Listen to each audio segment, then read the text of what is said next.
ये सिंटू भैया जी की पत्नी माला पहना करके क्या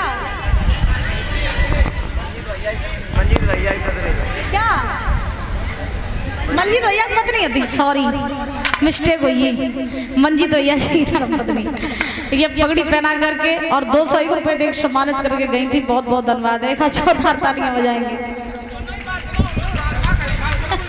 अरे उन्होंने कही कि हाँ मेरी अदी।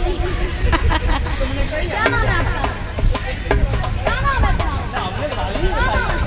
नहीं मंजीत भैया जगह ही क्या हमारी मंजीत भैया और दीक्षा हमारी कभी गंद बोलती नहीं। और नेम सिंह भैया जी की धर्मपत्नी साधना ये 51 रुपए देख सम्मानित कर रही हैं। बहुत बहुत धन्यवाद है। महाराज बलराम जी से पंडित जी आज्ञा लेकर के चलने लगे।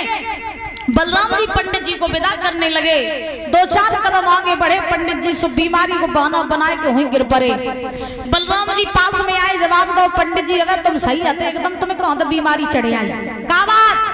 पंडित जी बोले का बताएं बलराम, कुंदनपुर ते चलते चल द्वारका में आए, अब द्वारका ते चलते चलते फिर कुंदनपुर में जाएं, पैसों हम बूढ़े बाड़े चलो हम पे जात नहीं, तो तुम ऐसा करो कि काऊ को भेज दो और आदि दूध तो छुड़वाए दो, नहीं छुड़वाए दो। भगवान करैया आए। बलराम जी तो बोले भैया तुम क्या टेंशन ले रहे हैं, भाई छोड़े पंडित जी को। बलराम जी बोले ना लला तुम ना जाओ। बोले क्यों? तो बलराम जी बोले तुम जो कहते हो वो करते नहीं हो, जो करते हो वो तुम कहते नहीं हो। तुम कहीं जाओगे कहीं बिलम जाओगे और का पता पंडित जी को कहाँ छोड़े आओ, कहाँ के मारे कहाँ जाओ, तुम कहूँ ना जाओ। भगवान बोले भैया हम जाइए और आदि तू छोड़ के बस गए हो रहा। भगवान ने जिद पकड़ी तो बलराम जी बोले नहीं मान रहे हो तो चले जाओ। जो आज्ञा दे के चले जाओ। सो परीक्षित जी भगवान ने पंडित जी को उठाओ, रथ में बैठाओ, इतना तेज रथ भगाया, इतनी तेज रथ भगाया कि वो रथ सीधा जाकर के कुंदनपुर में माँ गौरी का मंदिर था, उसी मंदिर के पास भगवान ने रथ खड़ा कर दिया। पंडित जी बोले कन्हैया नगर में चला भीतर। भगवान बोले भीतर नहीं जाइए। बोले का? बोले जल लगी रुकुम की सेना, जल लगी सुष्पान की सेना। अब काऊ भनक लग गई कि हम है ना आए तो मेरी हड्डी को सुरमा बन जाए, हम कब नहीं जाइए। रुकमणी से कह दियो कि आने हो तो ही चली आए, वहीं तो उन्हें संगे लेवाई जाइए, भीतर नहीं जाइए। पंडित जी रुकमणी के ढेंगा पहुंचे, सुबह तो इंतजार ही कर रही थी कि पंडित जी कौन दिशाते आवे। रुकमणी ने पंडित जी को देखो, बोले ले आए कन्हैया, कहाँ है मेरे कन्हैया? पंडित जी बोले काहे मरी जा रही हो, गौरी मंदिर के पास खड़े हैं, जा वहीं चली जाइयो और वहीं तन के संगे तुम जाइयो। अब महाराज पंडित जी जो रहे पे तो चले गए। रुक्मिणी ने रुकुम ते कही भैया हम एक बार शादी से पहले माँ गौरी का पूजन करना चाहती हैं, तुम कहो तो हम माँ गौरी को पूजन करें आवे। रुकुम बोलो चले जाओ लेकिन अकेली ना जाओ, कुछ लड़कियों को संगे लिवाई जाओ। परीक्षित जी रुक्मिणी ने आरती को थाल सजाओ, कछु सहेलियन को संगे लो और गौरी मंदिर के पास में पहुंचिए। मंदिर में पहुंच के सबसे पहले तो हमने गौरी माँ को पूजन करो। राधे लाल भैया जी की तरफ से ये 100 रुपये आए हैं, बहुत बहुत धन्यवाद है। राधे लाल भैया जी तरफ से 100 रुपये आए हैं, बहुत बहुत धन्यवाद है। इटावा से आए हुए हैं, कामना करेंगे सुख शांति प्रदान होती रहे, धन के भंडार भरे। कन्हैया ने ध्यान धर के देखा कि देखे रुक्मिणी ने काऊ को पत्र लेके भेजो कि नहीं भेजो। तो महाराज अब भगवान ने देखा तो क्या देखा कि बूढ़े से पंडित जी पत्र लेके आए, सो खाए पी के पेड़ के नीचे डरे।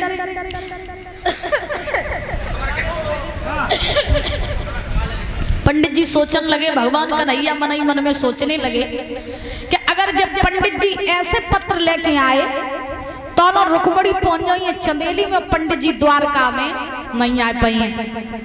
सो भगवान ने कहा करो कि अपनी माया के द्वारा स्वत भाई पंडित जी को उठाए ला और परीक्षित जी द्वारका में पहुंचाए दो। कछु देर बाद पंडित जी की आंखें खुली, तो पंडित जी मन ही मन में सोचने लगे है पर हाथे पेड़े के नीचे फिर जब महल तो मैं ना जे दास दासियां द्वारपाल जी कहते आइए। पंडित जी ने तो द्वारपाल से पूछी, ओ भैया जब बता जो कौन सी नगरी है। द्वारपाल बोलो, पंडित जी द्वारका 6, द्वारका 6। पंडित जी सोचने लगे एक एक द्वारका नहीं ढूंढी जा रही थी, तो 6 द्वारका है। अब पता कैसे करें कि कन्हैया वाली द्वारका कौन सी? चक्कर में पड़े पंडित जी। पंडित जी ने द्वारपाल से पूछी, ओ भैया ने मुझे बताए दो कन्हैया को, कन्हैया। तो द्वारपाल बोले, पंडित जी कन्हैया 6। पंडित जी सोचने लगे 6 द्वारका 6 कन्हैया, आप कैसे का पता लगाइए, कैसे कहाँ जाइए, कछु चक समझ में ही नहीं आए रहो।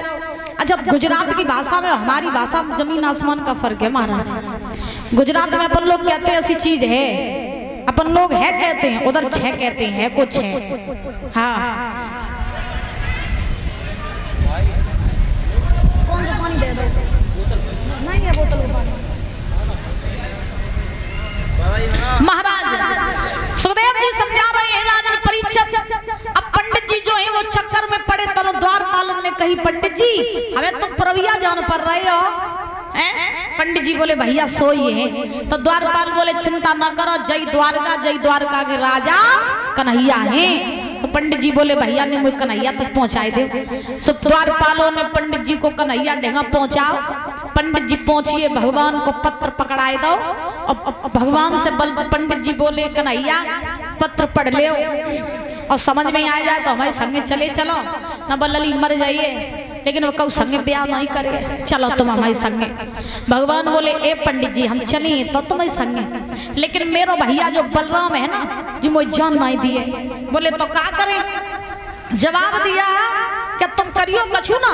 भगवान बोले पंडित जी से कि तुम करियो कछु ना, तुम ऐसा करियो कि जब तुम सबसे विदा मांगते हो, जब तुम कुंदनपुर के लिए वापस लौटन लगो, बीमारी को बहाना बनाए लियो ही गिर परियो, तुम्हें छोड़वे गिर लाए हम चले चले। पंडित जी मुस्कुराए, जवाब दिया, बारे कन्हैया राजा बनिए लेकिन छल करवे की आदत नहीं गई। भगवान बोले, अब छलते ही काम हो तो करो, तो पता ही है। बलराम जी का महाराज पंडित जी का बड़ा आदर सम्मान हुआ द्वारका में। पंडित जी सबसे विदा मांग करके, और जब महाराज कुंदनपुर के लिए वापस चले तो पंडित जी ने बलराम से बात कही, बलराम